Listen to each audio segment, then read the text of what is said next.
Hello दोस्तों, सभी को मेरा नमस्कार, राम राम, आदाब, सत श्री अकाल। जियो सैपियंस एकेडमी के इस ऑनलाइन एजुकेशन प्लेटफॉर्म पर आप सभी का हार्दिक स्वागत, अभिनंदन है। दोस्तों, सबसे पहले तो मैं माफ़ी चाहूँगा।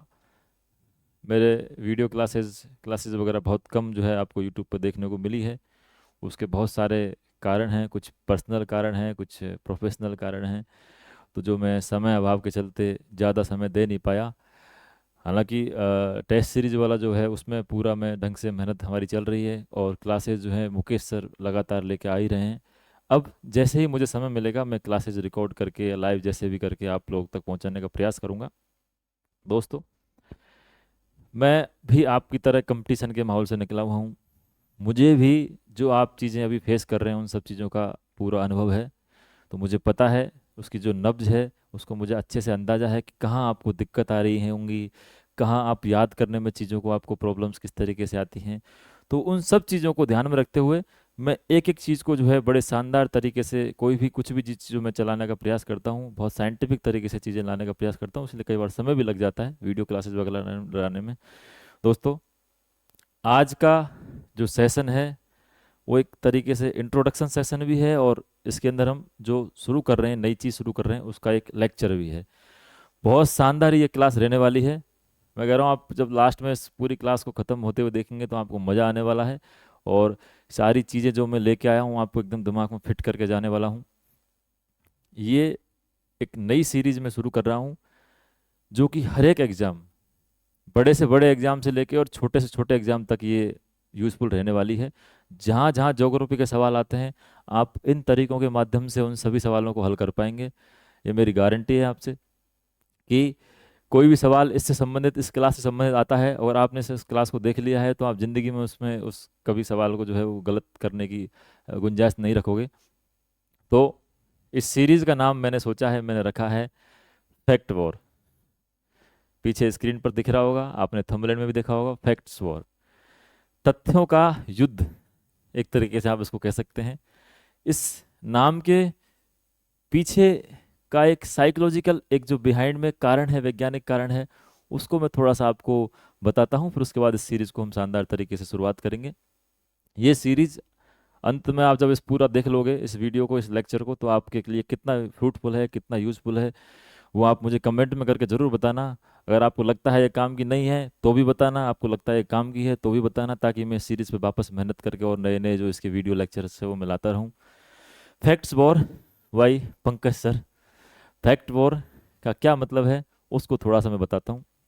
देखो दोस्तों, आप चीज़ें पढ़ते हैं, किसी भी विषय में आप जो है पढ़ाई करते हैं तो फिर कुछ शब्द ऐसे आते हैं, कुछ कंसेप्ट ऐसे आते हैं, कुछ फैक्ट्स ऐसे आते हैं जो सिमिलर से होते हैं और उनमें हमें कन्फ्यूजन होता है। उनमें जब हमें कन्फ्यूजन होता है, भ्रम की स्थिति पैदा होती है, दिमाग कुछ इस तरीके से, जो आप पीछे स्क्रीन पर ऐसा एकदम क्वेश्चंस के साथ भर जाता है कि कैसे याद करें चीज़ों को, एक क्वेश्चन मार्क आ जाता है दिमाग के सामने। समझ में नहीं आता कि किस रास्ते पर चलें, कैसे चलें, सारी चीज़ें जो है कैसे उसको मेमोराइज करें। ये बहुत दिक्कत अमूमन देखने को मिलती है। दोस्तों, एक सिंपल सा इसके पीछे जो लॉजिक है, वो जो सारी चीज़ें हैं वो बताता हूँ। इसको मैं थोड़ा सा डेली लाइफ से रिलेट करने का प्रयास करूँगा।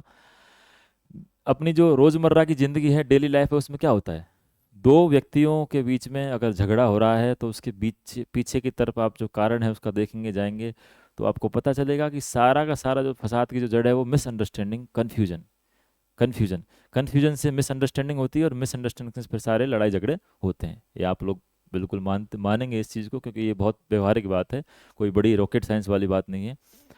अब स्टडी में क्या होता है उसको रिलेट करने का प्रयास करूंगा। यहाँ थोड़ा चीज़ें अलग होती हैं, होती वैसी ही हैं लगभग।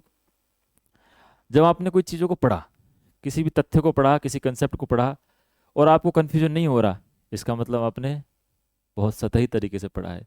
या तो आपने एक बार ही पढ़ा है, इसे जब आप उसका रिवीजन करोगे, उसको मेमोराइज करोगे, तो आपको कन्फ्यूजन होना तय है। अगर आपको भ्रम हो रहा है शब्दों के बीच में, कुछ तथ्यों के बीच में, कुछ कंसेप्ट के बीच में, तो इसका मतलब आप सही ट्रैक पर हो, आप सही दिशा में जा रहे हो, आप पढ़ाई कर रहे हो। अब जब भ्रम हो रहा है, उस भ्रम को दूर करने के लिए, दिमाग में मेमोरी डालने के लिए क्या आप वैज्ञानिक तरीका अपनाते हैं? सभी अपनाते होंगे मेरे हिसाब से, और जो नहीं करते हैं उनको कर लेना चाहिए। ये चीज़ आप थोड़ा सा दिमाग में रखें। कन्फ्यूजन हो रहा है तो हम क्या करते हैं? जितने भी सारे जो चीज़ें जिनमें कन्फ्यूजन होता है उसको एक साथ एक पेज पर लिखने का प्रयास करते हैं, सारे फैक्ट्स को एक पेज पर लिखने का प्रयास करते हैं, ताकि वो साथ में रहेंगे तो एक इमेज अच्छी बन जाती है पूरे उसकी, और फिर वो दिमाग में रहता है। और फिर उससे क्या होता है, जब उनको हम कन्फ्यूजन होता है तो गेट टुगेदर करते हैं, सारे फैक्ट्स का क्या करते हैं, गेट टुगेदर। उससे क्या आती है, स्पष्टता आती है दिमाग में, क्लियरिटी आती है। और जब क्लियरिटी आती है तो वो दिमाग में, वो मेमोरी में वो चीज़ें बहुत समय तक जो है हमारे रहती हैं। देखो थोड़ा सा ये विजुलाइज करवाने का प्रयास किया, किस तरीके से एक व्यक्ति है जो जिसके दिमाग में स्पष्टता नहीं है, क्लियरिटी नहीं है, कन्फ्यूजन है, तो वो सारी चीज़ें ऐसे पड़ी हुई हैं, जैसे ही वो सारी चीज़ें एक साथ लेके आता है, गेट टुगेदर करवाता है, क्लियरिटी आती है, और इसे सब एकदम मेमोरीज जो है दिमाग में जो खांचे होते हैं, सांचे होते हैं, उनमें चीज़ें फिट हो जाती हैं। ये बहुत ही साइंटिफिक सीरीज है दोस्तों, और एक मुझे लगता है एक अपना अपने आप में एक अनूठा, ये जो एक नयापन है, एक नया इनोवेशन है, आपको शायद ऐसा कहीं देखने को नहीं मिलेगा। बस आप लोगों का सपोर्ट थोड़ा सा मिलता रहा तो मैं इस सीरीज को बहुत शांत, पूरी ज्योग्राफी के जो फैक्ट्स हैं उनको एकदम आपके दिमाग में फिट कर दूंगा। ठीक है, तो इसलिए इस पूरे सेशन को ज़्यादा से ज़्यादा अपने दोस्तों के साथ शेयर करें, इसमें कमेंट्स भी करें, बताएं, सारा फीडबैक भी दें, और मुझे बताएं नेक्स्ट टॉपिक कौन सा लाना है, उस पर फिर मैं कंटेंट तैयार करके शानदार तरीके से आपके सामने उसको लेके आऊँ। आज की जो क्लास है, ये हमारा पूरा इंट्रोडक्शन हो गया फैक्ट वार, कि फैक्ट वार क्या चीज़ है, इस सीरीज का क्या उद्देश्य है, इस सीरीज के अंदर क्या रहने वाला है। आज की जो क्लास है, उस क्लास में पीछे आपको बहुत सारे वर्ड्स दिख रहे होंगे, bio geography, environment geography, ecology, ecosystem, biosphere, ये सब चीज़ें जितने सारे शब्द दिख रहे हैं, इकोटोन, हॉटस्पॉट, ये सब चीज़ें ये बहुत ही इम्पोर्टेंट फैक्ट, इनसे संबंधित लगभग लगभग हर एग्जाम में पूछे जाने वाले, उनको मैं एक साथ लेके आऊँगा।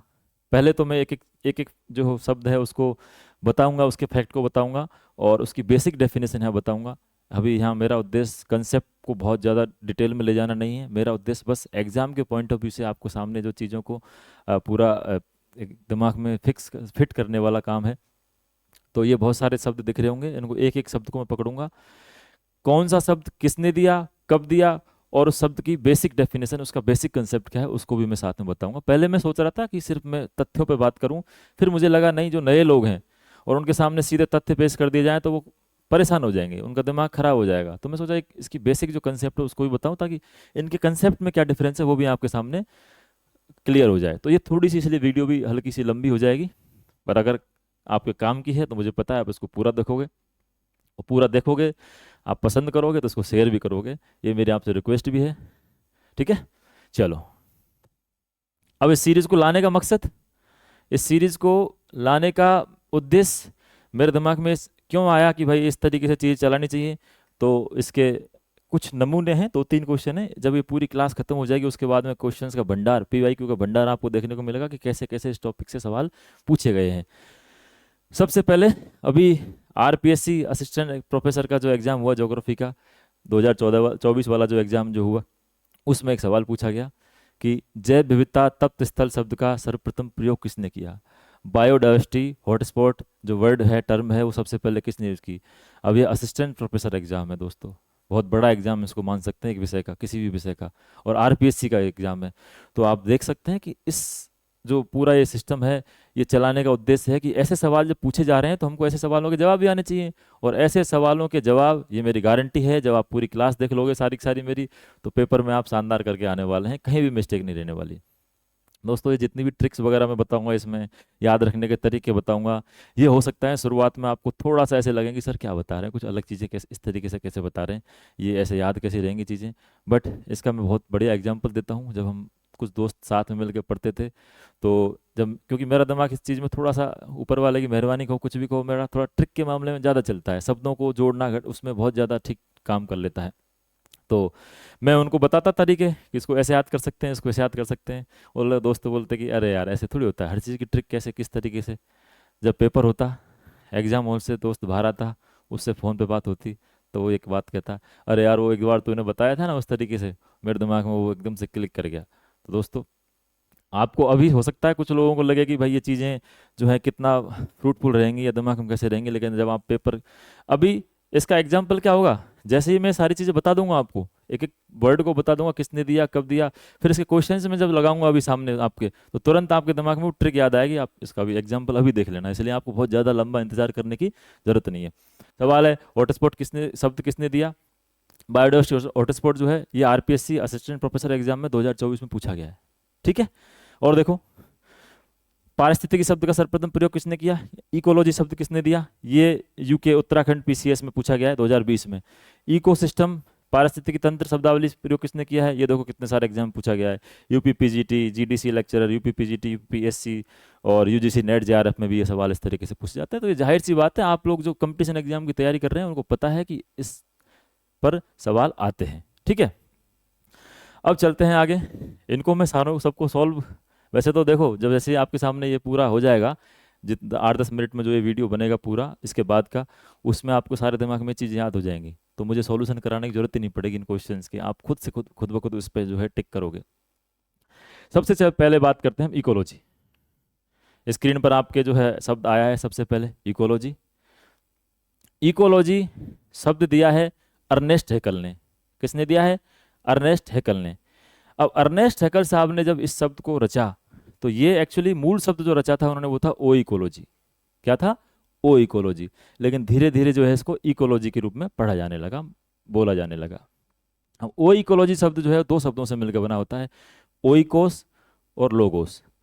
ओइकोस का मतलब होता है आवास, होम, घर, और लोगोस का मतलब होता है अध्ययन। ठीक है, बेस सिंपल सी बात है ये। इनको जब हम वर्ड्स को खोल के देख रखते हैं तो फिर वो डेफिनेशन भी समझ में आ जाती है। अब जहाँ भी आपको इको दिखे, इको शब्द लिखा देखे, ECO, उसका मतलब आप समझना आवास, घर की बात कर रहा है। ठीक है, अब इकोलॉजी होता क्या है, सिंपल सा, इकोलॉजी जो है एक विज्ञान है, ये विज्ञान की शाखा है जिसके अंतर्गत जो जितने भी लिविंग्स ऑर्गेनिज्म हैं, जो जीव जंतु हैं, और जितने भी नॉन लिविंग्स हैं, जो भी अजैविक घटक देखते हैं, भौतिक घटक देखते हैं, उनका आपस में इंटरेक्शन कैसे होता है, उनकी अंतरक्रिया कैसी है, परस्पर अंतरक्रिया कैसी है, और जो जीव हैं उन आप जीवों की आपस में अंतरक्रिया कैसी है, उसका जो अध्ययन किया जाता है, जिस शाखा के अंदर उसका अध्ययन करते हैं, वो क्या होती है, इकोलॉजी। ठीक है, देखो मैं एक बार थोड़ा सा पढ़ भी देता हूँ, इंग्लिश मीडियम वालों को भी जोर नहीं आए। The study of how organism interact with one another and their non living environment. ठीक है, ये तो होगी इसकी बेसिक डेफिनेशन जो बहुत जरूरी है बताना। मुझे लगता है थोड़ा सा टाइम जो है वो थोड़ा सा ज़्यादा लेगी, लेकिन ये बताना जरूरी है। जो नया आदमी आएगा, जो नया व्यक्ति जिसने बहुत कम ज्योग्राफी को पढ़ा है, उसके दिमाग में कन्फ्यूजन क्रिएट नहीं होनी चाहिए, इसलिए मैं थोड़ा सा जो है इन चीज़ों को लेके साथ में चल रहा हूँ। अब इस सीरीज का मेन उद्देश्य जो है वो ये है, अब आपको इन शब्दों को कैसे याद रखना है। सारे शब्दों को थोड़े थोड़े तरीके बताने का प्रयास करूंगा। मेरा ट्रिक्स बनाने का जो तरीका है वो थोड़ा औरों से अलग है। मैं पूरा सेंटेंस नहीं बनाता, क्योंकि सेंटेंस को याद करो फिर सारी चीज़ें, फिर वो सेंटेंस भूल गए तो फिर ट्रिक खत्म पूरी। मैं एक वर्ड को पकड़ता हूँ और उस वर्ड के साथ में जो दूसरा वर्ड है उसको मैं कनेक्ट करने का प्रयास करता हूँ। देखो कैसे, बहुत सिंपल सी स्टोरी है। ये स्टोरी अभी आपको हो सकता है थोड़ी फूड लगे, थोड़ी सी अलग लगे, लेकिन बाद में यही जो है आपका आंसर सही करवाएगी। क्या होता है, अर्नेस्ट हैकल साहब हैं, बहुत बड़े विद्वान हैं, अर्नेस्ट हैकल। क्या नाम है, अर्नेस्ट हैकल। वर्ड कब दे रहे हैं, 1869 में, 1869 में ये वर्ड यूज कर रहे हैं। वैसे ये सन का सवाल मैंने देखा नहीं, बहुत कम एक आध जगह पूछ लिया गया हो, फिर भी आप लोग अगर याद कर रहे हो, याद रख सकते हो तो इसको याद रखना। मैन जो है कि इकोलॉजी वर्ड किसने दिया है, हैकल ने। तो हैकल साहब जो है क्या कर रहे हैं, पढ़ रहे हैं, और एकदम से उनके दिमाग में एक शब्द आता है, इकोलॉजी। क्या आता है, इकोलॉजी। और फिर इकोलॉजी जो है उस शब्द को वो डिफाइन भी कर देते हैं। फिर अपने घर जाते हैं, अपने परिवार में जाते हैं, अपनी पत्नी के पास जाते हैं और कहते हैं, लो जी मैंने हैक कर लिया, मैंने पूरे एनवायरनमेंट को ही हैक कर लिया। क्या बोलते हैं अपनी पत्नी के पास जाके, लो जी मैंने क्या कर लिया, हैक कर लिया, मैंने पूरे एनवायरनमेंट को हैक कर लिया। क्यों, जिस व्यक्ति ने इकोलॉजी जैसा शब्द दिया, इतना बड़ा कंसेप्ट उसने बता दिया, इतनी एक पूरी विषय सब्जेक्ट ही उसने रच दी, तो वो तो एकदम हैकर ही हो गया एक तरीके से। तो हैकल ने क्या किया है, इकोलॉजी। क्या दिया है, इकोलॉजी। तो क्या कहते हैं जाके, लो जी मैंने हैक कर लिया। किसको हैक कर लिया, इको को, एनवायरनमेंट को हैक कर लिया। देखो ये थोड़ी सी आपको लगी होगी चीजें, बट मैं कह रहा हूँ, गारंटी से कह रहा हूँ, जब सवाल आएगा तो आपके दिमाग में यही चलेगा, इकोलॉजी हैक कर लिया, लो जी मैंने हैक कर लिया। ये बस इतना सा सेंटेंस आपको याद रखना है, लो जी मैंने हैक कर लिया। ठीक है, आपको याद रह जाएंगी चीजें। उसके बाद आगे चलते हैं, अगला शब्द इकोसिस्टम। क्या नाम है, इकोसिस्टम। इकोसिस्टम क्या होता है, इकोसिस्टम, इकोलॉजी तो क्या थी, एक विषय थी, एक ज्ञान का एक भाग था, मतलब एक रूप था या विज्ञान था एक तरीके से। इकोसिस्टम एक सिस्टम है, मतलब एक कम्युनिटी कह दो, एक पूरा का पूरा तंत्र है जिसके अंतर्गत जो नॉन लिविंग्स हैं वो लिविंग्स हैं, वो सारे के सारे जो कंपोनेंट्स हैं, जो घटक हैं, वो सब आते हैं। जीव जंतु भी इसी में आते हैं, और पादप वनस्पति वो सब चीज़ इसमें आते हैं, क्लाइमेट्स वगैरह सब चीज़ इसके अंदर हम देख सकते हैं। टेम्परेचर वगैरह की बात कर दो, किसी भी चीज़ की आप बात कर सकते हो। ठीक है, तो ये इकोसिस्टम है। अब इकोसिस्टम क्या होता है? एक पानी की बूंद, छोटी सी पानी की बूंद से लेके और एक पूरे बड़े महासागर तक का इको हो सकता है। एक छोटे से पेड़ से लेके एक बहुत बड़े जंगल तक का इकोसिस्टम हो सकता है। तो इकोसिस्टम आप समझ गए होंगे, जाहिर सी बात है, जहाँ जीवन और जो जैविक और अजैविक दोनों घटक जहाँ साथ में देखने को मिल रहे हैं, वो ये पूरा क्या है, अपने आप में इकोसिस्टम है। इंग्लिश में थोड़ा सा मैं एक बार रीड आउट कर देता हूँ। An ecosystem is a community of living organism interacting with each other and their non living environment. अब इकोसिस्टम किस किस से मिलकर बना होता है? तो आल लिविंग थिंग्स आ जाएंगी और नॉन लिविंग थिंग्स आ जाएंगी। ठीक है, ये सारी चीज़ें आप एक चित्र भी देख पा रहे होंगे। अब मेन उद्देश्य इस जो फैक्ट वार सीरीज है, इसका मेन उद्देश्य कि शब्द आया आपके सामने एग्जाम में, इकोसिस्टम शब्द किसने दिया, अब आपको तुरंत उत्तर आ जाना चाहिए। अब इसको याद करने का तरीका थोड़ा सा वो भी हमारा कैजुअल है। कैसे कैजुअल है? देखो, सिस्टम सिस्टम बहुत तुम लोगों ने सोशल मीडिया के, तुम लोग सब, मुझे पता है सारे के सारे विद्वान हो, सोशल मीडिया पर सब पूरा आप एकदम, वो आपका घर बन चुका है सोशल मीडिया, आप उस पर लगातार बने रहते हो, तो आप लोग जानते हो सिस्टम सिस्टम। ठीक है, तो कुछ लोग ऐसे होते हैं ना जो कहते हैं सिस्टम पाट देंगे। ठीक है, वो ऐसा कुछ जो डायलॉग मारते हैं, उनके साथ फिर गवर्नमेंट क्या करती है, सरकार क्या करती है, पुलिस क्या करती है, उनको बंद करती है जेल में। कहाँ बंद करती है? जेल में। और जेल में भी कौन सी में? भारत की सबसे बड़ी नामचीन जो जेल है, आर्थर रोड जेल। क्या नाम है जेल का? Arthur Road jail. Arthur Road jail. ठीक है, अब जब सिस्टम हैंग करने वाला व्यक्ति है, सिस्टम पाड़ने वाला व्यक्ति जो है, उसको आर्थर रोड जेल में बंद करेंगे तो उसको क्या होगी? टेंशन होगी। क्या होगी? टेंशन। तो सिस्टम पाड़ने वाला व्यक्ति, हैंग करने वाले जो बात करता है, उसको सरकार कहाँ बंद करती है? आर्थर जेल में। और उसको क्या होती है? टेंशन होती है। तो टेंशन ले, क्या ले? टेंशन ले। इकोसिस्टम ऑर्थर टेंस ले, सिस्टम ऑर्थर टेंस ले। इस तरीके से दिमाग में थोड़ा सा ये जो है हल्की सी कहानी को याद रखो, तो आपको ये शब्द कभी इसको भूलोगे नहीं। शब्द दिया कब है इन्होंने? 1935 में। 1935 में इस वर्ड का यूज किया गया। किसके द्वारा? सर ऑर्थर टेंस ले। इकोलॉजी शब्द किसने दिया? अर्नेस्ट हैकल ने। लॉजी हैक कर लिया। ठीक है, अब बात करते हैं, ये दो बहुत ही डीप शब्द हैं, एक तरीके से मैं ऐसे कहूँ बहुत अलग तरीके की जो है ये कंसेप्ट लेके आए। अर्नेस्ट अर्नीस जो नेस इनका नाम है, अर्नीस नेस, अर्नी नेस, कुछ भी इनको हम पढ़ लेते हैं ना। शब्द जो दिए हैं या कंसेप्ट जो दिए हैं वो है डीप इकोलॉजी और सेलो इकोलॉजी। क्या है?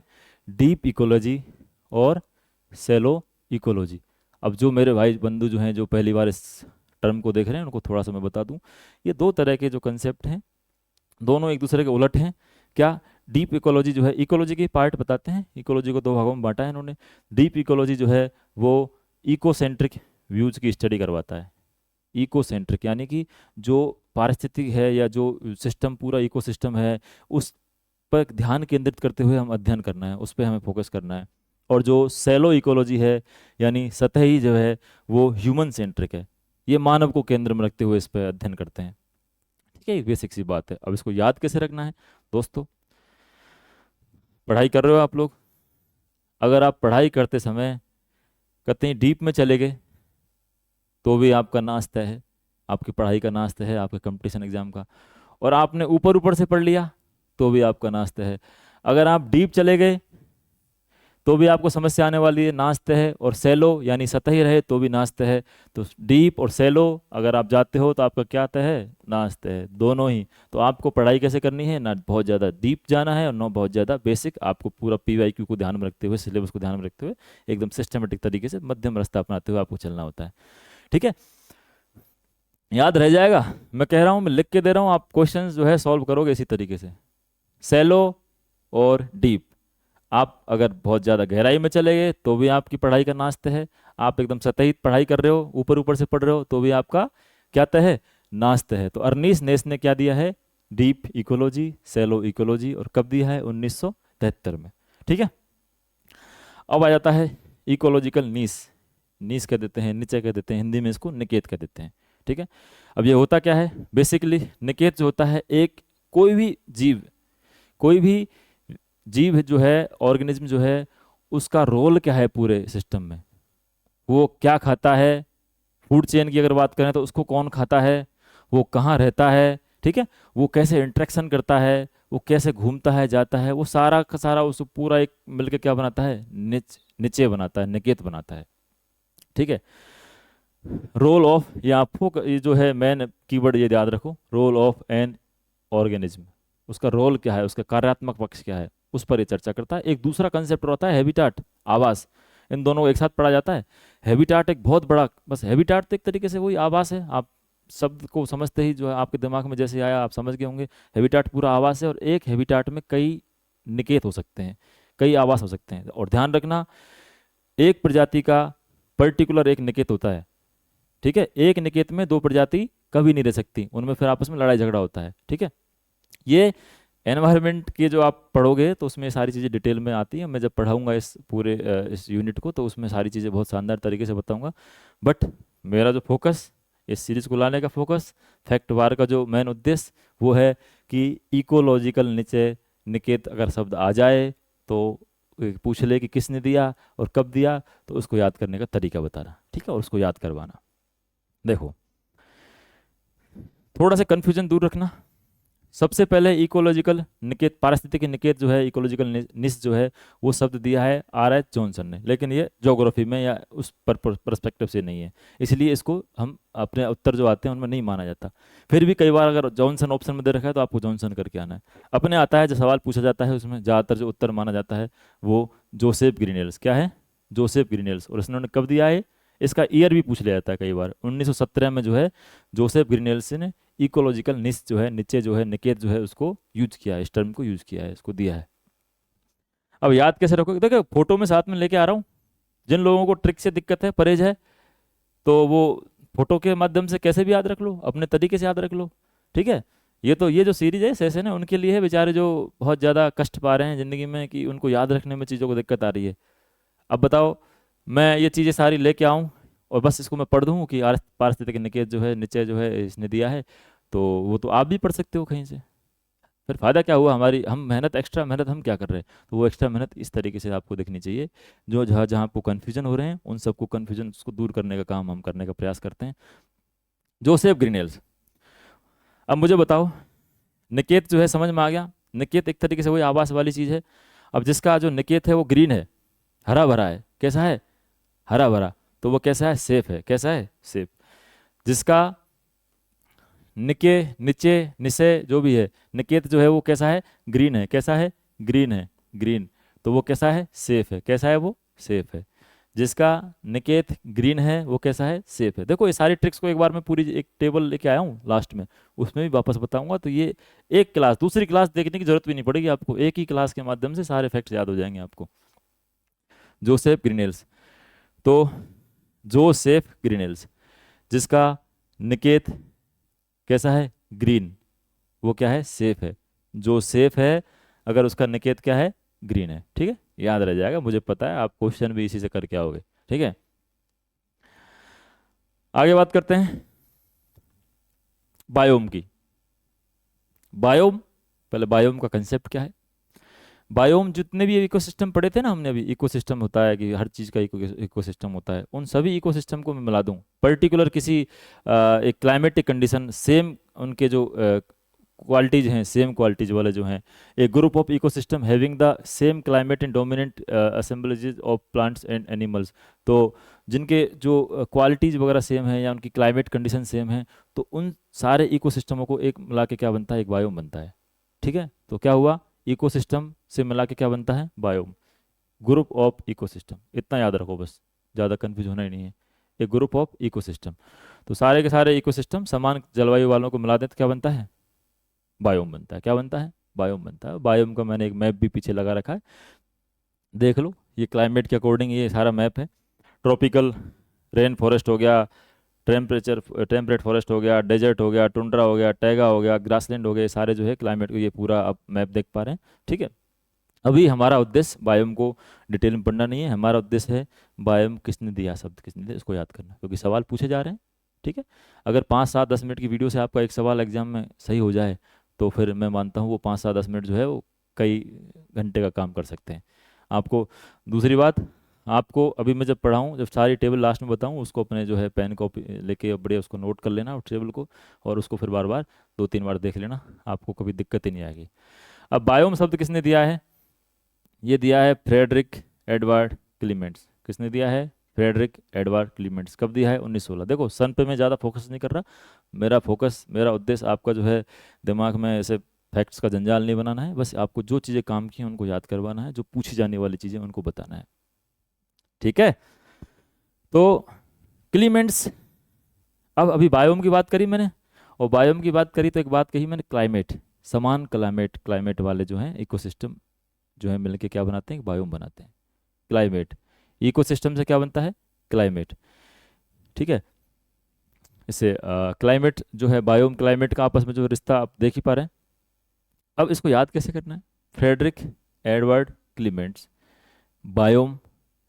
बायोम का मैंने सीधा सीधा बताया अभी आपको, एक शब्द याद रखो बस, क्लाइमेट। क्या याद रखो? क्लाइमेट। इसकी आपकी डेफिनेशन भी सेट हो जाती है पूरी इस शब्द से, क्लाइमेट। देखो यहाँ कीवर्ड भी क्या है?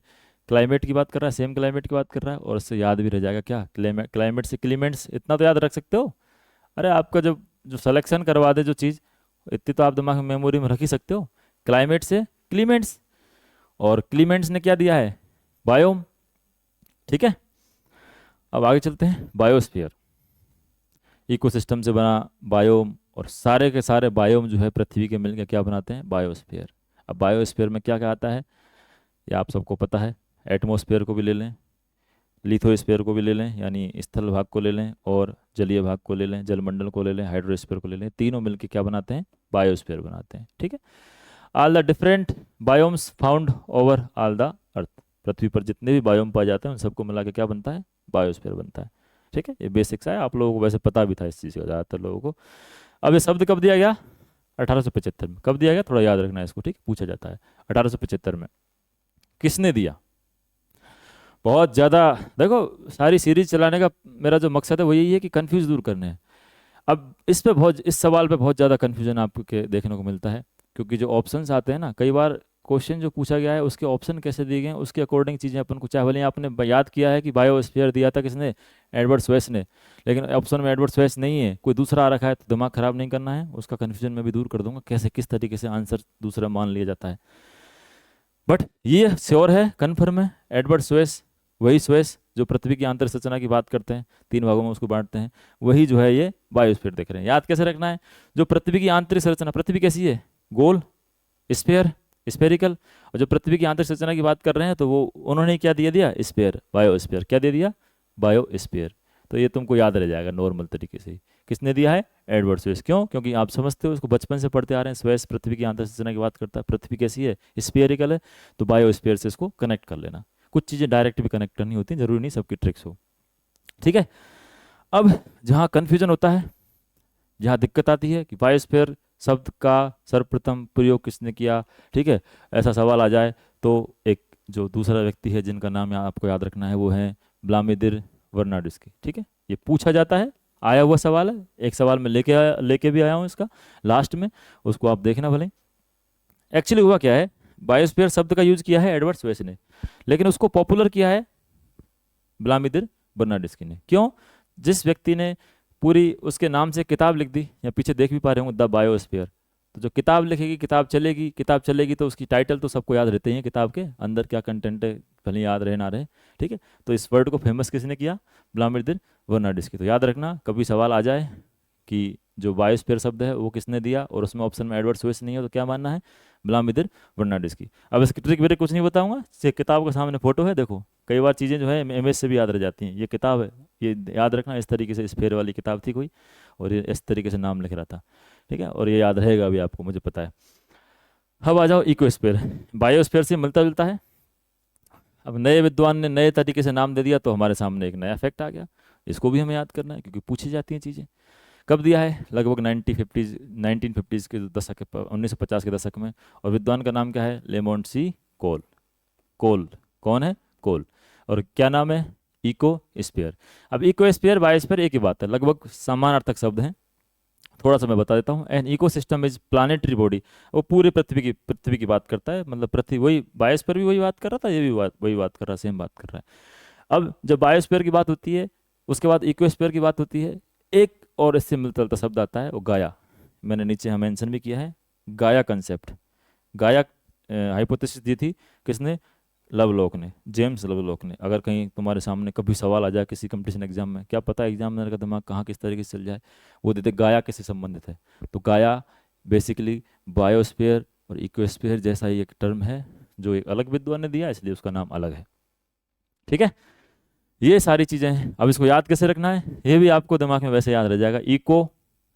ठीक है, ये पूरा क्या है, इको, और को से क्या बन गया, कोल। क्या बन गया को से? कोल। को से बन गया कोल। अब आप कहोगे सर स्पेयर को कैसे याद रखें? स्पेयर क्या होता है? गोला। क्या होता है? गोला, गोल। ठीक है, गोल, कोल। इस तरीके से दिमाग में चीज़ें रखनी होती है। हमारा दिमाग जो है, मुझे मैं साइकोलॉजी बताऊं आपको, हमारा जो दिमाग है वो चीज़ों को याद कैसे करता है पता है? या हमारे दिमाग में आपने कई बार नोटिस किया होगा, काम काम की बातें मिस हो जाती हैं, और जो फर्जी बातें हैं, जो फूड बातें हैं, जो अजीब बातें लगती है, वो दिमाग हमारा कैप्चर कर लेता है। साइकोलॉजी है सीधी सीधी सी, कि दिमाग जो है नेगेटिव बातें जो हैं या अजीब बातें जो हैं उनको 70% ऐसी बातों को ज़्यादा कैप्चर करता है, और 30% काम की बातें रह जाती है। तो आप इसको बस याद रखना है एग्जाम पॉइंट ऑफ व्यू से। ठीक है, तरीके कैसे भी हो, सीधा सा तरीका, सीधा सा एक जो है हमारा उद्देश्य है वो आपका ये है कि जब आपके सामने क्वेश्चन आए कि इको स्पेयर किसने दिया, तो आपका दिमाग चलना चाहिए कि इको कोल। कोल क्यों? क्योंकि स्पेयर लगा हुआ था इको स्पेयर में, इसलिए स्पेयर मतलब गोल। ठीक है, तो इसको ऐसे करके याद रखना, इको कोल। और कोल क्यों, कोल क्यों लिखा है अपन ने यहाँ? क्योंकि स्पेयर है साथ में, तो इसलिए गोल, कोल गोल। ठीक है, याद रह जाएगा, मैं कह रहा हूँ, आप इसी से करके आओगे सही वाल। ठीक है, अब ये थोड़ा सा मैंने जितने भी चीज़ें करी हैं उनको एक साथ लेके आ गया हूँ मैं। कन्फ्यूजन, कंसेप्ट में भी कन्फ्यूजन दूर कर रहा हूँ मैं आपको धीरे धीरे। अगर आपने नोटिस किया हो तो, अगर किसी ने चीज़ें पढ़ी होंगी सतही तरीके से, तो कंसेप्ट में भी तो कन्फ्यूजन होते हैं, उनको भी मैं साथ साथ में दूर करते जा रहा हूँ। देखो पूरा जो सिस्टम है कैसे काम करता है। अणु, हालांकि अणु से छोटा परमाणु होता है। ठीक है, हम जानते हैं परमाणु से मिलकर बनता है अणु, और अणुओं से मिलकर बनती है कोशिका, और कोशिकाओं का समूह आता है, और उनसे मिलकर बनता है एक जीव। क्या बनता है? एक जीव। जैसे एकाकी सजीव की बात कर दी, यहाँ एग्जाम्पल में लिया है भैंस का। किसका? ये दृष्टि जो पब्लिकेशन किताब है वहाँ से मैंने इस चित्र को लिया है। अगर किसी को एनवायरनमेंट ज्योग्राफी पढ़ने का इंटरेस्ट है, या उसको एग्जाम पॉइंट ऑफ व्यू से पढ़ना है या समझने के लिए पढ़ना है, तो ये बहुत शानदार किताब है, बढ़िया चित्र भी दे रखे हैं। ठीक है, एक भैंस तो एक जीव हो गया। अब बहुत सारी भैंसों का समूह मिलकर बनाता है जनसंख्या, पॉपुलेशन, और एक संस्कृत निष्ठ बहुत बढ़िया शब्द देखें तो समष्टि। ठीक है, वो भी देखने को मिलता है।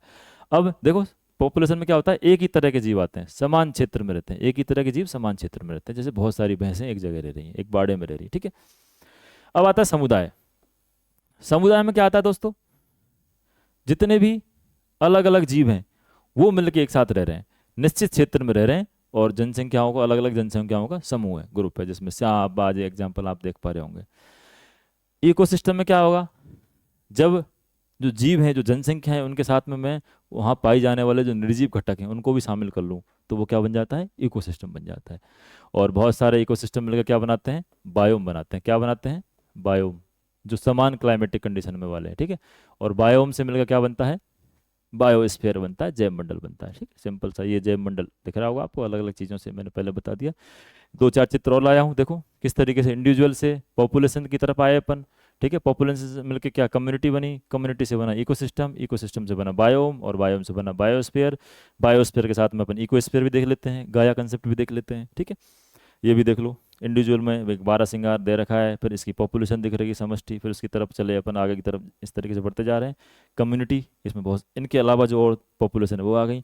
अब इसमें मैं सारी चीज़ें शामिल कर दूँ, वनस्पति से लेके आपके जितने भी मृदा है, मिट्टी, पानी वानी, सबको शामिल कर दो तो इकोसिस्टम बन जाता है। और बहुत सारे इकोसिस्टम समान क्लाइमेटिक कंडीशन वाले मिलके बनाते हैं बायोम, और सारे के सारे बायोम मिलके क्या बनाते हैं? बायोस्फीयर। ठीक है, मुझे पता है टर्म्स को लेके जो कन्फ्यूजन था आपका वो भी दूर हो गया होगा। ठीक है, और नहीं भी होगा तो इस जब एनवायरनमेंट ज्योग्राफी की पूरी जो सीरीज, जो इसको यूनिट को लेके आऊँगा, तो वहाँ सारी चीज़ें आपके क्लियर कर दूंगा। ठीक है, अभी आपको सिर्फ फैक्ट पे फोकस करना है। ये सारी चीज़ें बेसिक बेसिक डेफिनेशन है, पीपीटी वीपीटी शेयर करूंगा तो वहाँ आप देख सकते हैं। अब आ जाओ कुछ नए शब्द, दूसरे शब्द पर। Biological diversity. बायोलॉजिकल डाइवर्सिटी जो है, बायोडाइवर्सिटी से पहले जो शब्द आया था, सबसे पहले शब्द क्या आया? Biological diversity. उसके बाद में जो शब्द आया बायोडाइवर्सिटी। अब वही दोनों का कंसेप्ट वही है लगभग लगभग, वही बात करते हैं कि जो प्रजाति हैं या जो भी जो भी चीज़ें आप अपने आसपास देख रहे हैं उनमें जो विभिन्नता पाई जाती है वही बायोलॉजिकल डाइवर्सिटी है और वही बायोडाइवर्सिटी है। बायोलॉजिकल डाइवर्सिटी का सवाल अगर आ जाता है, बायोलॉजिकल डाइवर्सिटी का सवाल अगर आ जाता है, किसने दिया? तो पहले तो 1980 में दिया, ठीक है, थॉमस लवजॉय। किसने दिया? लवजॉय। अब मुझे एक चीज़ बताओ, लव और जॉय याद रखने का तरीका बता रहा हूँ, यानी प्यार और आनंद की जो अनुभूति होती है ये बायोलॉजिकल प्रोसेस है। क्या है? बायोलॉजिकल प्रोसेस है। इसलिए याद कैसे रखोगे? लव और जॉय जो है वो कैसा है? बायोलॉजिकल। तो थॉमस लवजॉय ने क्या दिया? बायोलॉजिकल डाइवर्सिटी कंसेप्ट या वर्ड। अब आता है बायोडाइवर्सिटी। क्या आता है? बायोडाइवर्सिटी, जैव विविधता। बहुत ज़्यादा पूछा जाने वाला सवाल है, इसकी ईयर भी याद रखना। 1986 में बायोडाइवर्सिटी शब्द दिया गया। कब दिया गया? 1986 में। 1986 में बायोडाइवर्सिटी शब्द को यूज किया गया। किसके द्वारा? वाल्टर रोसेन के द्वारा। किसके द्वारा? वाल्टर रोसेन के द्वारा। वाल्टर रोसेन के द्वारा 1986 में बायोडाइवर्सिटी शब्द को यूज किया गया। बायोडाइवर्सिटी क्या है? ये सब चीज़ आप सब समझते हो। वैरायटी है जो स्पीसीज की या जीव जानवरों की संख्या के आधार पर देख सकते हैं अपन, अलग अलग तरीके से देख सकते हैं, अलग अलग उसके लेवल अपन देखते ही हैं। याद कैसे रखना है मुझे बताओ। हम इसको थोड़ा सा दिमाग में ऐसे कर सकते हैं कि जहाँ बायोडाइवर्सिटी अच्छी है, जहाँ बायोडाइवर्सिटी अच्छी है वहाँ जिंदगियाँ रोशन है, ठीक है, और जहाँ बायोडाइवर्सिटी खराब है वहाँ जिंदगियाँ उजड़ जाती हैं। तो जहाँ बायोडाइवर्सिटी अगर अच्छी है तो वहाँ जिंदगियाँ कैसी हैं? कैसी हैं भाई लोगों? रोशन है। कैसी हैं? रोशन। अगर बायोडाइवर्सिटी अच्छी है जिंदगियाँ कैसी हैं? रोशन। तो बायोडाइवर्सिटी से जिंदगी कैसी हो रही है? रोशन। याद रखोगे? रोशन रोशन। बायोडाइवर्सिटी रोशन रोशन। याद रह जाएगा 1986। हाँ, अब इसमें सवाल एक बड़ा कन्फ्यूजन पैदा होता है, जैसे मैंने वहाँ बताया था ना बायोस्फीयर के लिए, ऐसे बायोडाइवर्सिटी में कन्फ्यूजन होता है। कई बार जो है ये ऑप्शन में नहीं दिया जाता, रोसेन जो है वाल्टर रोसेन, ऑप्शन में दिया जाता है विल्सन, ईओ विल्सन। तो फिर आपको क्या करना है उत्तर में? इसका एग्जाम्पल भी जो है पीवाईक्यू भी लेके आया हूँ मैं। उत्तर में करना है आपको ईओ विल्सन, क्योंकि इन्होंने एक किताब लिख दी। वही बात सेम, अगर किसी ने शब्द दिया और उस शब्द को फेमस किसी और ने कर दिया उस किताब का टाइटल देके, तो बताओ एक तरीके से ऐसा ही हो जाएगा ईओ विल्सन। तो इसका उत्तर ईओ विल्सन भी मान लिया जाता है अगर ऑप्शन में रोसेन नहीं दे रखा है तो, ठीक है। इकोटोन। इकोटोन क्या है? सिंपल सी बात है, जब आप एक बायोम से दूसरे बायोम की तरफ जाएंगे तो उस दोनों बायोमों के बीच में एक ट्रांजिशनल जोन मिलता है, एक क्षेत्र है। इकोटोन क्या है? बेसिकली क्षेत्र है, संक्रमण क्षेत्र है, जहाँ पर इस पहले वाले बायोम की और दूसरे वाले बायोम दोनों की विशेषताएं मिलती हैं। जैसे अगर मैं घास के मैदान से जा रहा हूँ फॉरेस्ट की तरफ, कहाँ जा रहा हूँ? फॉरेस्ट की तरफ, तो इस जगह मुझे क्या देखने को मिलेगा? यहाँ घास भी देखने को मिल रही है, ठीक है, घास भी देखने को मिल रही है, और यहाँ पेड़ भी देखने को मिल रहे हैं, ठीक है, पेड़ भी देखने को मिल रहे हैं। आ रही है बात समझ में? शायद विजिबल कम होगा बट इतना समझो कि अगर मैं घास के मैदान से जंगल की तरफ जा रहा हूँ तो बीच में एक क्षेत्र ऐसा आएगा जहाँ पर मुझे घास भी देखने को मिलेगी और पेड़ भी देखने को मिलेंगे, ठीक है। जबकि यहाँ पर सिर्फ घास देखने को मिल रही है, यहाँ फॉरेस्ट। एक एग्जाम्पल और ले लो, अगर मैं लेक हैबिटाट से जाता हूँ, यानी झील से मैं जा रहा हूँ किधर? एक दलदली भूमि की तरफ, सॉरी इसकी फॉरेस्ट की तरफ, तो बीच में एक एरिया ऐसा आता है जहाँ पर आपको ये दलदली भूमि देखने को मिलती है, जहाँ वनस्पति भी मिल रही है और जहाँ आपको पानी भी मिल रहा है, ठीक है। तो वो जो चीज़ है, जो बीच का वो पार्ट है, वो इकोटोन है। ये कंसेप्ट समझ लिया? हमारा उद्देश्य कंसेप्ट समझना नहीं था, इस सीरीज को चलाने का मेरा जो था कंसेप्ट, क्योंकि कंसेप्ट के लिए तो हम क्लास लेते हैं, डेली क्लास मुकेश सर की आ रही है और मेरी भी जैसे ही मुझे समय मिलता जाएगा मैं लेके आता रहूँगा। एक एनसीईआरटी की बहुत शानदार सीरीज लेके आ रहा हूँ, 6 से 12वीं 12th तक की जो सारी एनसीईआरटी है उनको शानदार तरीके से एक साथ कवर कराने वाला हूँ टॉपिक के अकॉर्डिंग, ठीक है। और अब जो हमारा ये सीरीज जो हमने शुरू करी है, इसका भी आपका जब रेस्पॉन्स अच्छा आएगा, आप अच्छे कमेंट करेंगे, उससे हमें हौसला मिलेगा तो हम और मेहनत करेंगे। देखो इसमें मेहनत आपको दिख रही होगी, एक एक चीज़ को मैं जो है ऐसे आपने कहीं देखा नहीं होगा इस तरीके से किसी को करते हुए, सारी चीज़ों को इतने शानदार तरीके से लेके आया हूँ। इकोटोन शब्द किसने दिया? फ्रेडरिक क्लीमेंट्स। किसने दिया? वही फ्रेडरिक क्लीमेंट्स जो बायोम दे रहे हैं। बायोम को हमने क्लाइमेट से याद रखा था, क्लाइमेट। अब क्लीमेट जहाँ भी आ जाए आपको क्लाइमेट याद रखना है बस, ठीक है, क्लाइमेट, और उससे फिर अपने आप याद रह जाएगा शब्द भी। कब दिया है? 1916 में। अब आप लोगों ने कई विद्वानों के द्वारा उनके कथन में सुना होगा कि अगर हम क्लाइमेट चेंज करते हैं, क्या चेंज करते हैं? क्लाइमेट चेंज अगर हो जाती है तो क्लाइमेट चेंज होने पर क्या होता है दोस्तों? इंसान का व्यवहार बदल जाता है। क्या बदल जाता है? व्यवहार में चेंज आता है। बिल्कुल चेंज आता है, व्यवहार में चेंज आता है तो उनके टोन में चेंज आता है। किस में चेंज आता है? याद करने के तरीके बता रहा हूँ। उनके टोन में चेंज आता है। टोन मतलब वही व्यवहार से संबंधित चीज़ है। तो क्लाइमेट, क्लाइमेट से क्या बदलता है? व्यवहार। उससे किस में चेंज आता है? टोन में। Ecotone, ecotone, climate. तो क्लाइमेट से क्या बदलेगा? टोन। तो डायरेक्ट ऐसे याद रख सकते हैं। देखो, एक दो बार दिमाग में चीज़ें बैठेंगी तो याद, उत्तर जो है अब जब टिक करके आओगे तो इस तरीके से याद रहेगा आपको। ठीक है, अगर आपको कोई दूसरा तरीका हो तो आप उससे भी याद कर सकते हैं, बस चीज़ों को इस तरीके से लेके चलना है। इकोटोन, संक्रमण क्षेत्र, क्लीमेंट्स ने दिया। हमारा उद्देश्य तो ये था कि भाई क्लीमेंट्स को कैसे याद करना है इकोटोन के साथ में। तो क्लीमेंट्स जहाँ भी आ जाए इस विद्वान का नाम, सीधा आप क्लाइमेट दिमाग में रखो। बस क्या याद रखो? क्लाइमेट। क्लीमेंट्स से आप क्लीमेंट्स पढ़ो ही मत, उसको क्लाइमेट पढ़ो, क्योंकि बायोम की बात करी हमने तो भी इसको देखा क्लाइमेट क्लीमेंट्स। जब हम बात कर रहे हैं इकोटोन की तो हमने कहा क्लाइमेट के अकॉर्डिंग जो है टोन चेंज हो जाता है लोगों का। टोन चेंज हो जाता है तो इकोटोन फिर किसने दिया? फ्रेडरिक क्लीमेंट्स ने। याद रह जाएगा? एक बार वापस से फिर बता दूंगा सारी ट्रिक्स को जब मैं टेबल पूरा चार्ट लेके आऊंगा। इकोलॉजिकल सक्सेशन और जो है सेरे, संक्रमण क्षेत्र नहीं है एक्चुअली।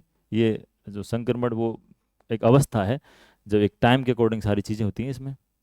ठीक है, एक समय के आधार पर ये जो कंसेप्ट ये बनाया गया है, ये अवस्था है। ठीक है, क्षेत्र नहीं, ध्यान रखना इसको, ये गलती से टाइपिस्ट से गलती हो गई है।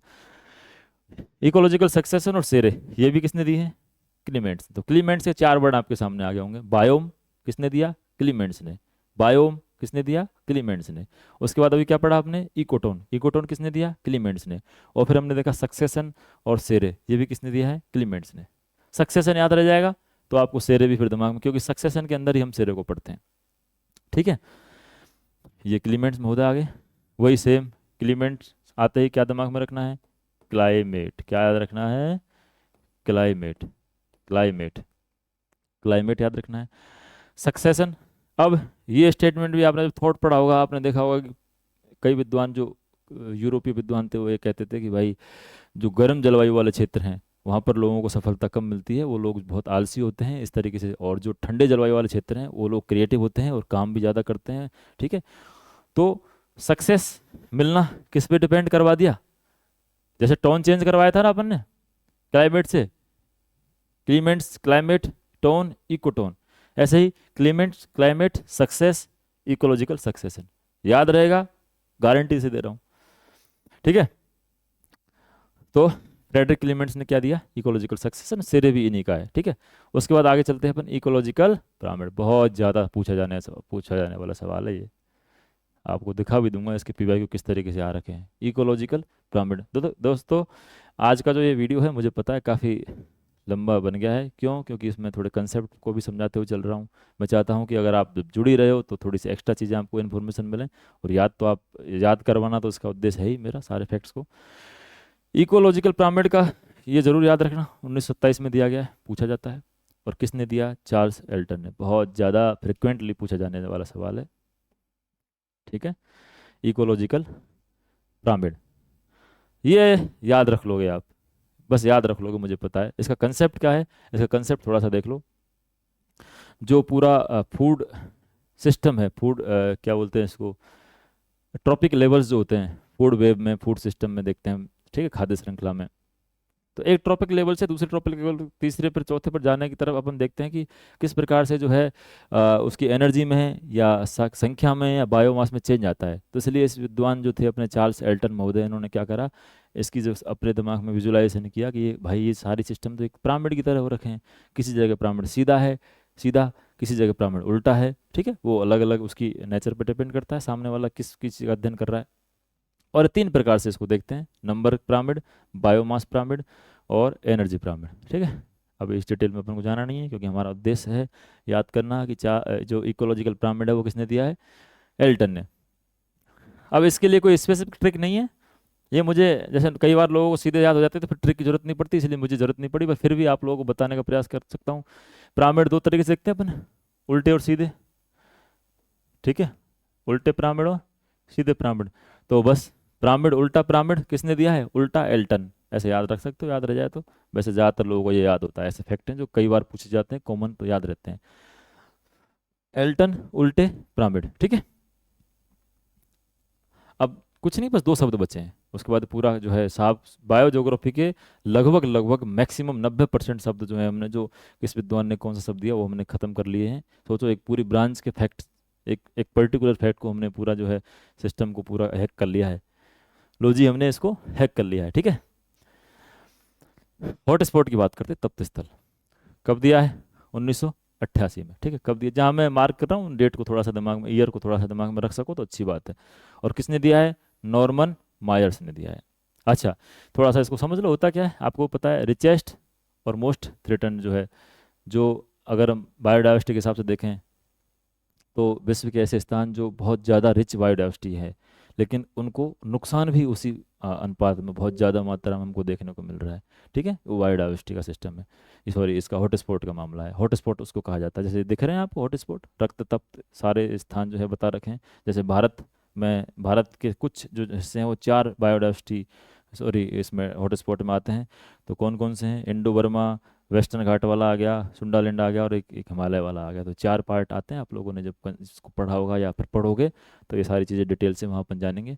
अभी हमारा उद्देश्य, हॉटस्पॉट शब्द किसने दिया? नॉर्मन मायर्स ने दिया। किसने दिया? नॉर्मन मायर्स ने। इसको समझाने के लिए अगर आप राजस्थान के हो तो एक बहुत बढ़िया एग्जाम्पल दूंगा मैं। राजस्थान में अपने जो पिंक सिटी है, जयपुर, जयपुर क्या, पिंक सिटी जयपुर की बात करूंगा। दोस्तों आपको पता है हमारे जो चुनाव होते हैं, विधानसभा चुनाव और जो हमारे आम ये चुनाव जो है, ये पंचायती राज चुनाव जो है, निकाय के चुनाव, अलग अलग टाइम में होते हैं। तो जब बीजेपी की सरकार होती है तो जो नगर निगम का जो मेयर होता है वो दूसरी सरकार के होने के ऐसे कुछ कई बार चीज़ें देखने को मिलती हैं।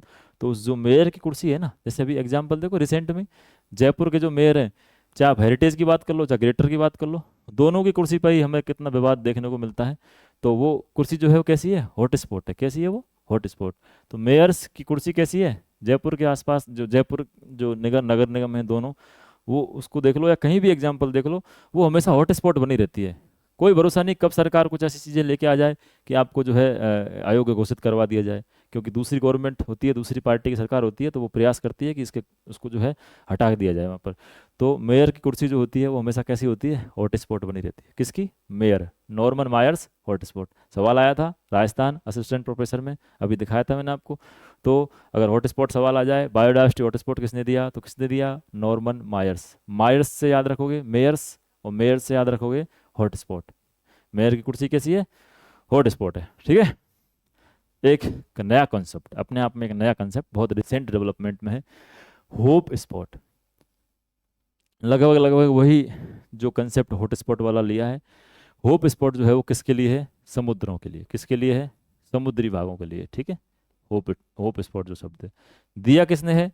एक बहुत ही dynamic personality, marine biologist, National Geographic explorer. इसको आप जो अपना नेशनल ज्योग्राफी टीवी जो आता है उस पर भी इसको देखा जाता है, इनको देखा जाता है।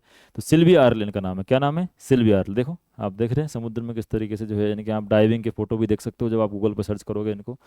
तो इन्होंने ये पूरा कंसेप्ट जो है चलाया है। इसके लिए मिशन ब्लू चला रही हैं। क्या चला रही है? Mission blue. ये भी याद रखना, कभी पूछ लिया जाए कि मिशन ब्लू किससे संबंधित है, तो मिशन ब्लू किससे संबंधित है? होप स्पॉट से। और होप स्पॉट से संबंधित कौन है?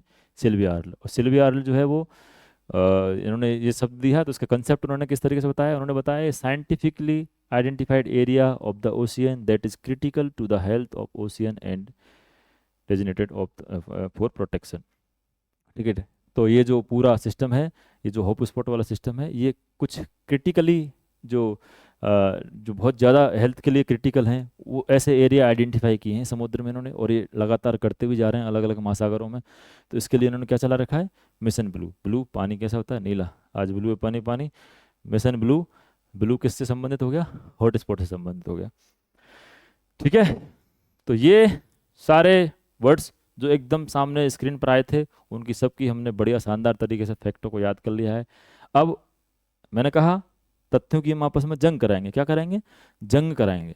एक साथ सारे तथ्यों को लाएंगे और फिर उनको कन्फ्यूजन जो है पूरा पूरा दूर कर देंगे। वैसे तो मुझे लगता है सारी ट्रिक्स और जो मैंने जिस तरीके से चीज़ें बताई हैं आपके दिमाग में फिट हो गई होंगी, लेकिन फिर भी एक बार वापस पूरा एक रिवाइज करा देता हूँ मैं आपको। उसके बाद हम इसके कुछ क्वेश्चन से लेंगे। देखो, इकोलॉजी, इकोलॉजी आपको पेन जो है विजिबल है? ठीक है, दूसरा पेन यूज कर लेता हूँ, मुझे लग रहा है थोड़ा कम दिख रहा होगा।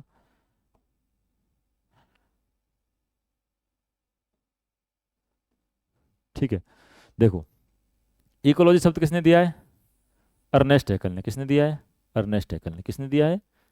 अर्नेस्ट हैकल ने। मैंने कहा लो जी, क्या कह रहे हैं अर्नेस्ट हैकल अपने घर जाके? लो जी, क्या कर लिया? हैक कर लिया। ठीक है, लो जी, हैक कर लिया। पूरे पूरे सिस्टम को ही हैक कर लिया इन्होंने, पूरे एनवायरनमेंट को हैक कर लिया, जब इतनी बड़ी एक ब्रांच दे के चले, एक शब्द दे के चले गए, कंसेप्ट दे के चले गए। अगला आता है इकोसिस्टम। क्या है? इकोसिस्टम। मैंने कहा जो सिस्टम को हैंग करने की बात करते हैं, सिस्टम पाड़ने की बात करते हैं, उनको कहाँ भेजती है सरकार? ऑर्थर जेल में। और जब वहाँ ऑर्थर जेल में जाके क्या आती है उनको? टेंशन। तो सिस्टम की जो बात करते हैं, सिस्टम को ख़राब करने की जो बात करते हैं, ठीक है, उनको सरकार कहाँ भेजती है? ऑर्थर जेल में। कहाँ भेजती है?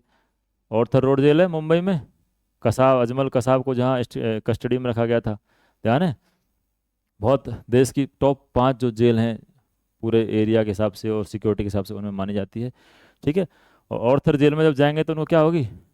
टेंशन होगी। क्या होगी?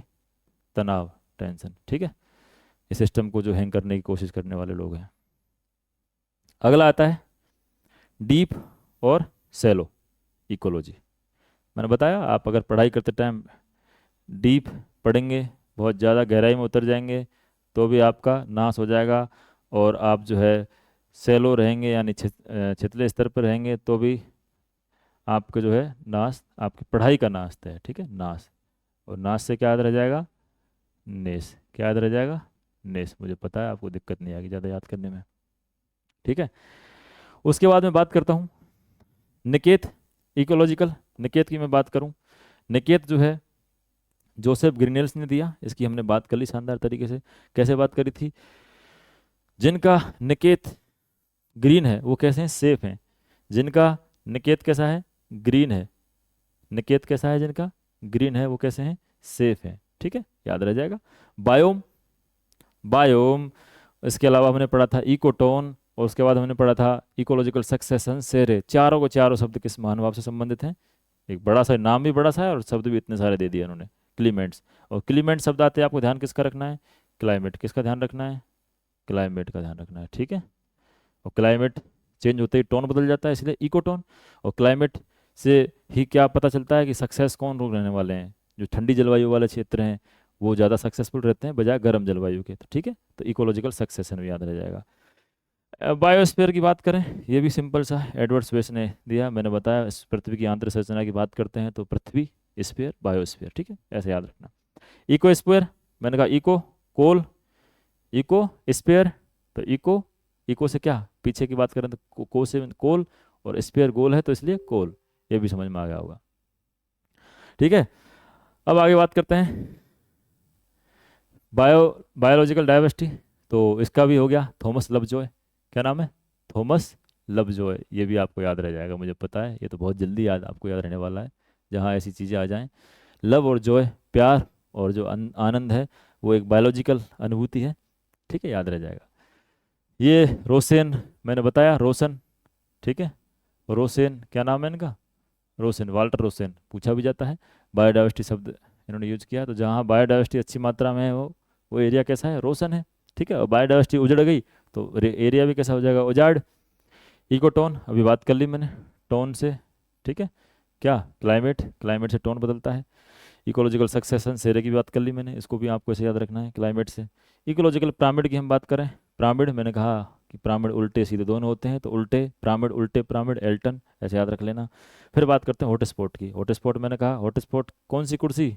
हॉटस्पॉट है मेयर की कुर्सी। क्यों? क्योंकि आम चुनाव, विधानसभा चुनाव और जो पंचायती राज चुनाव वो अलग अलग टाइम पे होते हैं, तो फिर वो सरकारें जो है अलग अलग पार्टी की बनती हैं, इसलिए मेयर की जो कुर्सी है, मेयर की कुर्सी कैसी है? हॉट स्पॉट है। कैसी है? Hot spot. ठीक है, इसको थोड़ा सा दिमाग में रखना। होप स्पॉट की बात करी मैंने, हाँ इसकी ट्रिक नहीं बताई थी शायद मैंने, इसको थोड़ा देख लो। आप पढ़ाई कर रहे होते हैं, आपके अंदर पेशेंस का बहुत अभाव रहता है, सबके अंदर रहता है, नॉर्मल मैक्सिमम केसेस में देखने को मिलता है। तो हम जल्दी रिजल्ट पाने की उम्मीद करते हैं, हम अर्ली होप कर लेते हैं। क्या कर लेते हैं हम? अर्ली होप, अर्ल होप हम जो है रखते हैं। अर्ली होप क्या रखते हैं अपने दिमाग में? उम्मीद रखते हैं जल्दी रिजल्ट मिलने की। ठीक है, तो आपको जो है ऐसे होप स्पॉट तो होप से अर्ली होप, ऐसा करके एक सेंटेंस इतना याद रख लो, अर्ली होप आपको याद रह जाएगा। सिल्विया अर्ली ने क्या दिया है, होप स्पॉट शब्द दिया है। ठीक है, ये सारे वर्ड्स को मैंने देख लिया। ये वीडियो थोड़ा बड़ा बना, टाइम के अकॉर्डिंग थोड़ा लंबा बना, कारण क्योंकि मैंने एक एक वर्ड को जो है उसका कंसेप्ट भी बताया, साथ में उन वर्ड के कंसेप्ट में जो अंतर है वो भी बताया, और वर्ड को याद कैसे करना है वो भी बताया। फिर सबको एक साथ लाए, फैक्ट वार करवाया, सभी शब्दों को एक साथ पढ़ा, पूरी टेबल आपने देखी, फिर इसलिए इसमें थोड़ा समय लगा। अब बात करते हैं सबसे ज़्यादा काम की चीज़, जिसके लिए पूरा सिस्टम सेशन चलाया जा रहा है। देखो आपके सामने क्वेश्चन आ रहे हैं, बायोडाइवर्सिटी हॉट स्पॉट शब्द। अब आप देखो, बिल्कुल भी मुझे कुछ सॉल्यूशन कराने की जरूरत ही नहीं है, आप खुद इस सारे के सारे जवाब दोगे। बायोडाइवर्सिटी हॉट स्पॉट किसने दिया, तो बताओ कौन सी कुर्सी हॉट स्पॉट है, मेयर्स की। किसकी, मेयर की। तो देखो कहीं दिख रहा है इसमें, ये रहा नॉर्मन मेयर्स। ये सवाल पूछा गया है असिस्टेंट प्रोफेसर आरपीएससी कॉलेज, जो अपना 2024 वाला एग्जाम है। यही सवाल, सेम सवाल पूछा गया है यूपी पीजीटी 2021 में। यूपी पीजीटी का एग्जाम भी अब होने वाला है, तो वो थोड़ा सा ध्यान रखें। मैंने नोटिस किया ये सवाल यूपी पीजीटी में खूब पूछे जा रहे हैं। ठीक है, अगला सवाल, इकोलॉजी शब्द। तो बताओ, इकोलॉजी जब हमने पढ़ा तो हमने क्या कहा, लोजी हैक कर लिया। लोजी हैक कर लिया, अर्नेस्ट हैकल अपनी बीवी के पास जाकर कहते हैं लोजी मैंने हैक कर लिया। तो कौन, अर्नेस्ट हैकल। ठीक है, इकोलॉजी अर्नेस्ट हैकल। उसके बाद बात करते हैं वापस, पारिस्थितिकी आ गया।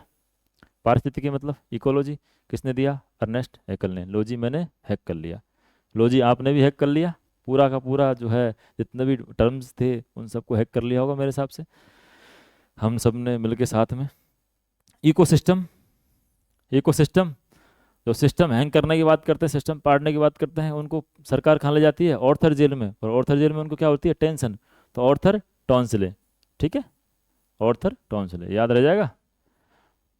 देखो कितने सवाल, कितने सारे एग्जाम्स में ये पूछा गया है।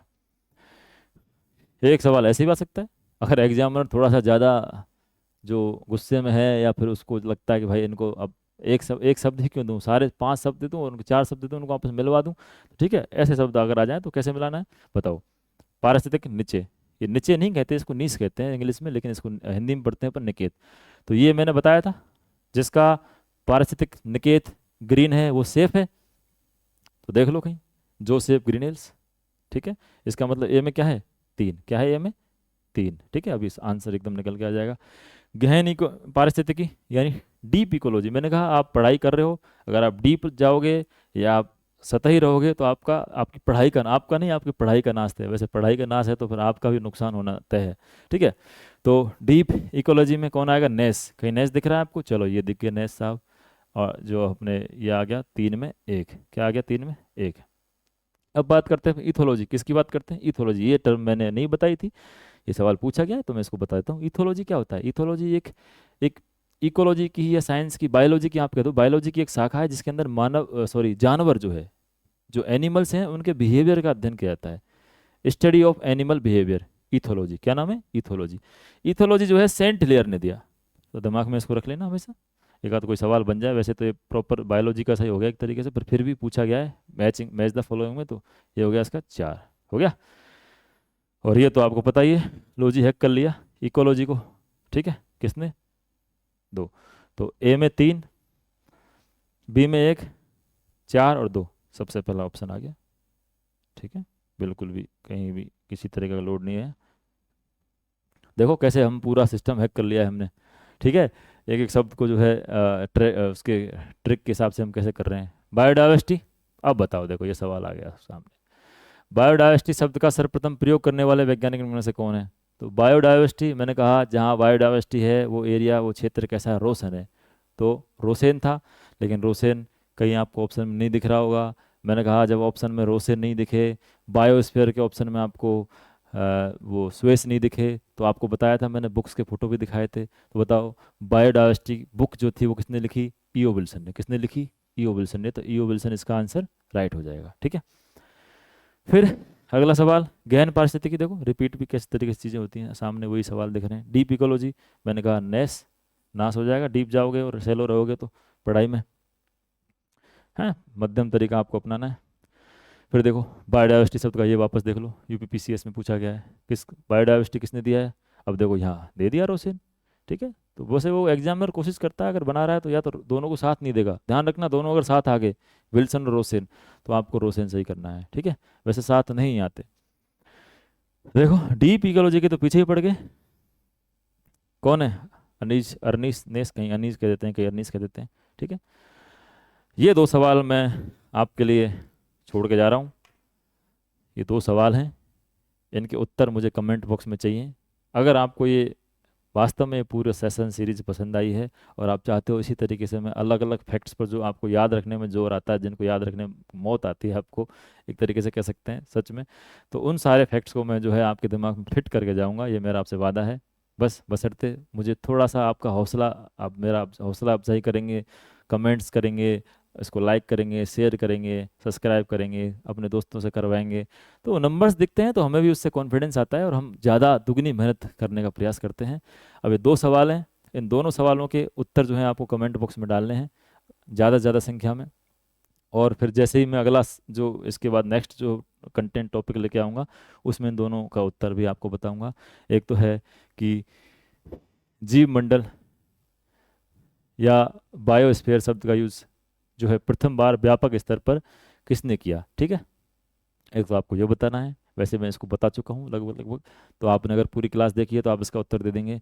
दूसरा जो है, दूसरा जो है पॉली क्लाइमैक्स, ये मैंने नहीं बताया जानबूझ के, तो थोड़ा सा आपके दिमाग को कष्ट भी मैं देना चाहूँगा, हालांकि मैं अगली क्लास में इसको याद भी करा दूंगा, याद कैसे करना है, पॉली क्लाइमैक्स, मोनोक्लाइमैक्स, वो जो वर्ड्स हैं उनको भी बताऊंगा। तो ये आपको इस क्वेश्चन नंबर 2 का और क्वेश्चन नंबर 1 का आपको उत्तर जो है वो कमेंट बॉक्स में देना है। ये देख पा रहे होंगे पहला सवाल और दूसरा सवाल। मैं उम्मीद करता हूँ पूरा ये जो सेशन है आपको बहुत पसंद आया होगा। फैक्ट वार अगर आप अच्छा रेस्पॉन्स देंगे तो इसको मैं आगे चलाऊंगा। अगर मुझे लगेगा कि आप अगर रेस्पॉन्स कम आया है, इसका मतलब हो सकता है आपके काम की चीज़ें नहीं है, तो फिर इसमें मैं मेहनत क्यों करूं, मैं टाइम वेस्ट अपना क्यों करूं जब आपके कुछ काम का ही नहीं है। क्योंकि मैं तो चाहता हूं कि जो भी मेहनत हो यहाँ पर जियो सैपियंस एकेडमी में, जो भी मेहनत हो उससे आपका भला होना चाहिए। अब हम मेहनत कर रहे हैं लेकिन वो सही दिशा में नहीं है, तो फिर उसको क्यों करें। तो अगर ये पूरा सेशन सीरीज आपको पसंद आई, बढ़िया लाइक शेयर कमेंट दबा के महाकाल के नाम पे बढ़िया ठोको, बताओ मुझे, मुझे फील कराओ कि हाँ वास्तव में हम मेहनत कर रहे हैं, वो आपके काम आ रही है, ठीक है। चलो बढ़िया है, आज के लिए इतना ही, मिलते हैं नेक्स्ट क्लास में। Thank you so much.